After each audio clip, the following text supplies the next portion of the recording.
예, 10월 3일 음력으로 8월 27일인데요. 예, 신에 대한 설명을 지금 계속하고 있죠. 자, 그래서 신에 대한 설명을 지금 5번째 했는데 계속 이어서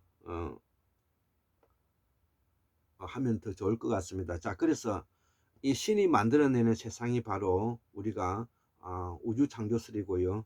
그 우주 창조설은 바로 인간을 만들어내고, 인간은 다시 영혼을 만들어내고 영생을 만들어내고요. 그 영혼설이 바로 뭐냐면은 공과 색으로 우리가 대변된다는 것입니다. 그래서 오늘은 공과 더불어서 오늘은 6번째로 색에 대해서 말씀드리겠습니다. 우리가 공적 시생, 색적 시공 이런 말 들어보셨지 않습니까?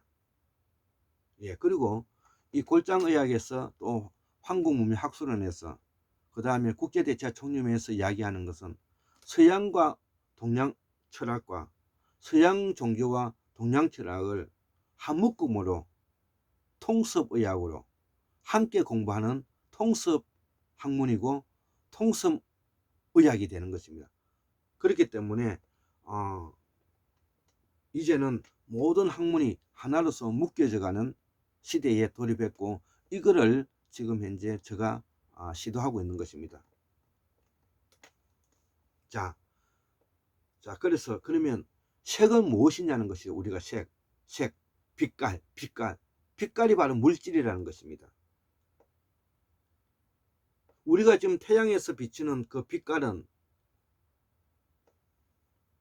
물질이 있기 때문에 색깔이 보이는 것입니다. 그 색깔은 무엇이냐? 바로 우리가 물 입자와 부딪히기 때문에 색깔이 나는 것입니다. 그럼 색깔은 어떻게 이루어져 있는가? 빨주, 노초, 파남보로 이루어져 있죠. 우리가 프리즘의 스펙트럼과 같은 것입니다. 이것이 물질인 것입니다. 그 물질이 부딪히게 되면 소리가 나게 되는 것이죠. 물질과 물질과 부딪히지 않으면 소리가 나지 않습니다. 그래서 우주 공간에서 무중력 상태에서는 소리가 나지 않죠. 소리는 물질과 물질이 부딪혀야 되는 것이죠. 바위가 부딪혀야 소리가 나고요.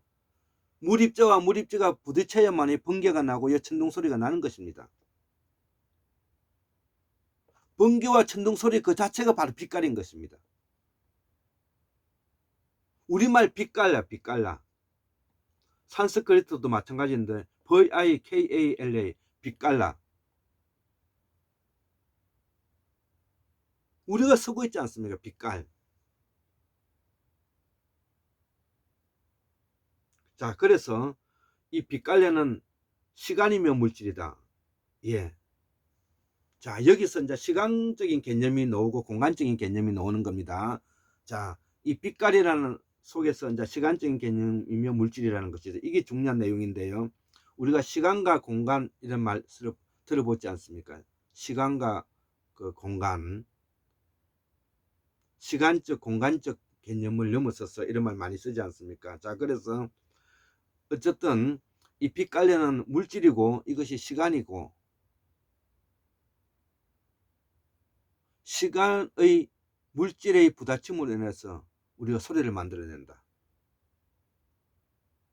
그래서 자연은 생명인 성, 유기적 화학적 원소인 생명과 무생물인 무기질 화학적 원소인 질로 이루어져 있고, 이 둘을 우리가 유무기적 화학적 원소라고, 이를 우리가 자연이라 말하는 것이죠. 그래서 태초의 무국은 음과 양이 되고, 태초에 거기 없었던 것은 음과 양이 나타나고, 인간인 태장은, 우리의 몸은 태장은 골과 장으로 구분이 되었다는 것이 무는 말하고 있다는 것이죠. 우리의 사상이 무에서 말하고 있다. 그래서 무 사상은 바로 음과 양이 구분되고, 거기 없었던 데서 음과 양이 구분이 되고, 또 이 자연을 닮아간 우리 인간도 뭐냐면은 골과 장으로 뭐냐면은 이루게 되었다. 예, 이를 우리는 무사상이라 말한다. 무국의 상태는 극이 정해져 있지 않은 소립자의 세계이고 우주 물질은 신비하며 항상 변한다는 것이죠. 이것을 인간이 불교 인식론에서 보면 공이 된다는 것. 이 관계를 설명해 놓은 것이 바로 이것이 공이라는 것이죠. 자, 그래서 불교의 공이론은 바로 이런 것이죠. 우주 만물은 모두 변하지 않는 것이 없다 이겠죠. 그렇기 때문에 변하지 않는 것이 없기 때문에 어떤 것도 고정불변돼서 되어 있는 것이 없기 때문에 내 마음이 거기에 집착할 이유가 없다는 것이다.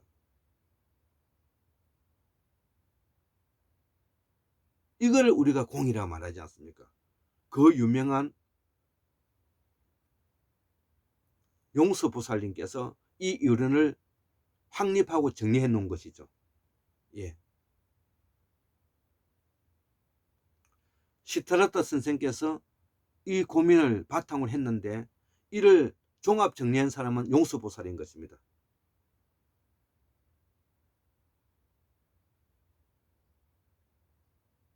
자, 그래서 이 공의 이론은 용수보살의 상품이다 이렇게 이해하시면 될 것입니다. 자, 그래서 불교 인식력은 바로 이 공이고 이 공은 바로 뭐냐면은 우주 만물의 시간과 물질의 변화는 끊임없이 일어나고 그 끊임없이 일어나는 그 과정은 어떤 것도 고정불변되어 있는 요소가 없기 때문에 거기에 집착해서 내 마음을 번거롭게 해서는 안 된다는 것이죠. 자, 그렇기 때문에 이 이치를 깨닫게 됨으로써 내가 깨어있는 신문으로서 인식하는 작용의 존재로서